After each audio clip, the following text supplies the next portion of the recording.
I got married. I know, it's nice. I like it. That's what this show's going to be about. I know, it's going to be a romantic comedy. Yeah, yucky. No, but true, this is going to be a feel-good show. Yes. Yes, it's going to be a feel-good show because I believe I owe you one. Yeah. I have dragged you through a bit of my shit over the years, and you've stuck with me. Much obliged, but it's time for some payoff. So that's what this is going to be, a bit of ta-da, right? Just for an hour or so, we're going to feel good, right? I'm going to make you, a room full of relative strangers, feel good together, right? My hands where you could see them. Yep, hey, little lesbian joke just sprinkled in there. Off to a good start, I'd say. Off to a good start. Before I do kick off, I do want to acknowledge that the world is ending. I don't want you to think I'm oblivious. I'm not. I've clocked it. We're done. We're cooked. We're cooked. But the thing is, I don't think I can solve it.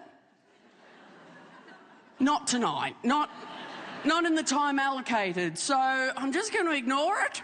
And just for the next hour, we're going to feel good together, and then we can head back out there and be the mass extinction event that we are. Are you ready for that? All right.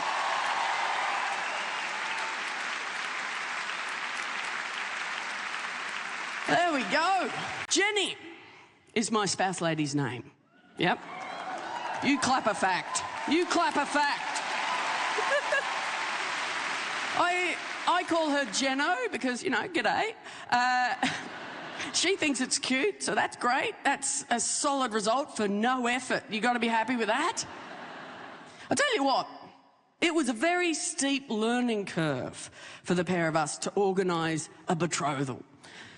Fuck me, straight people have a lot of feelings. They've got a lot of feelings about weddings. I didn't know. It's a thing. I suppose because I have been not invited for so long, I didn't know it was a special occasion.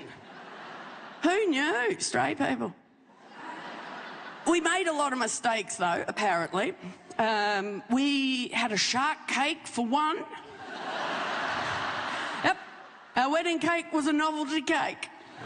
Yeah, it just had a big fuck-off shark's head coming out the top. Just... It was a great white, thank you for asking. It had 2 killer side-eye happening there, 2 rows of teeth, because facts. Just coming out of the top of the cake. Shark cake. We had the little figurines you're supposed to have on a wedding cake. I don't know, what are they called? Hood ornaments? I'm not sure, don't care. Most people have a bride and groom, but we didn't, because facts. We went with 2 otters holding hands. I know, in the shark's mouth.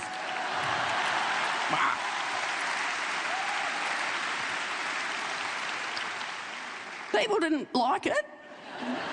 They were a bit thrown. Like, why'd you have a shark cake? Why'd you have a silly cake? Why'd you have a novelty cake? I don't like it. It's not how they sound. That's how I hear them, and that's an important distinction. But we had a good reason for having a novelty cake. The reason being we wanted to trick a Christian baker.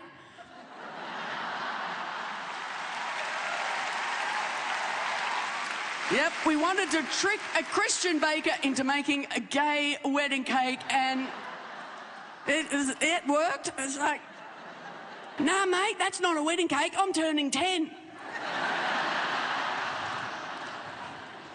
Easy, so gullible. Believe anything, Christians. Oh.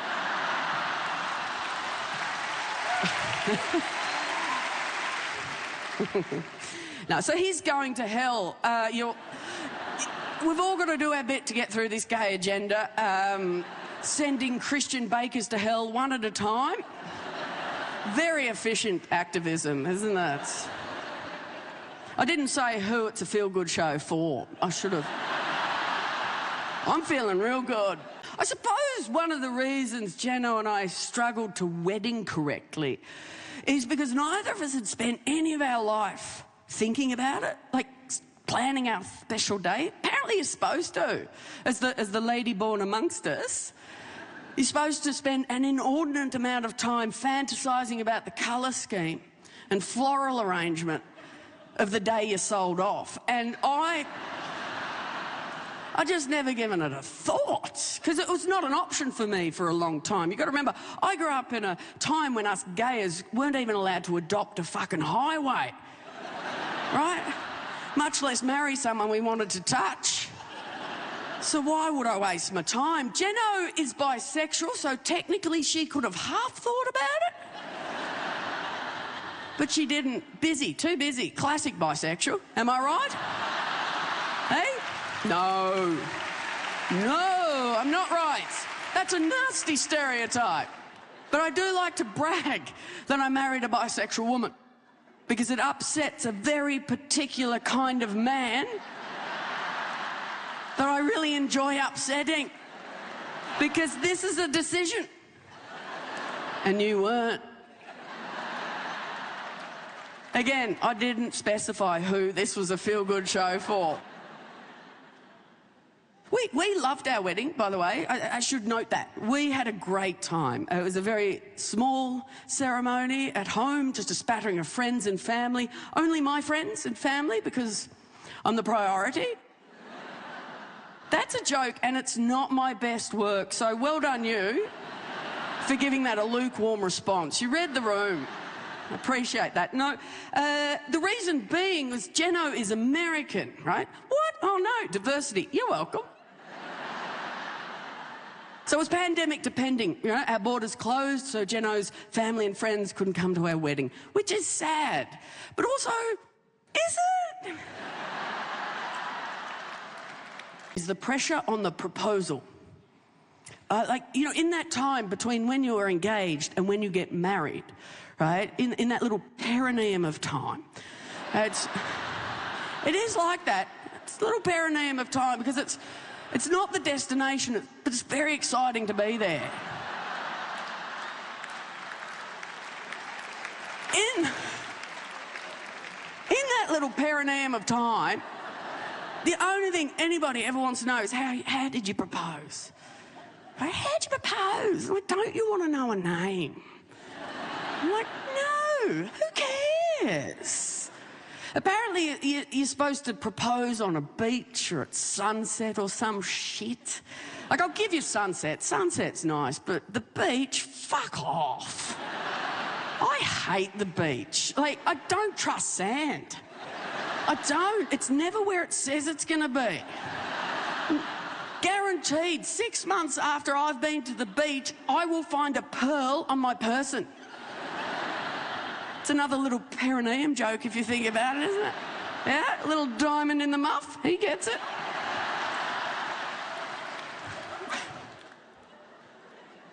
Apparently a proposal is supposed to be a big romantic gesture. Go big or go home alone, right? And I don't understand where the romance is supposed to live in a proposal. Like, because from what I can gather, a proposal is at best reverse-engineered spontaneity. At worst, it's an ambush. Like, best case scenario, at least the partners have a team meeting.